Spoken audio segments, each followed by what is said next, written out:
It was the 24th of February, 1944. Flak Alley, a B-24D Liberator with tail number 4124225, was flying their 42nd combat mission.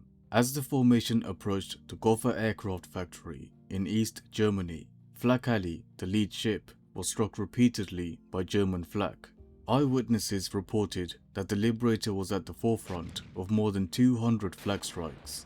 Shrapnel tore through the wings and tail, leaving engines number 1 and number 4 trailing smoke, whilst engine number 2 was shut down to prevent a fire. Despite the damage, the Liberator refused to go down and continued the mission. Having successfully dropped their bombs, Flak Alley turned for home.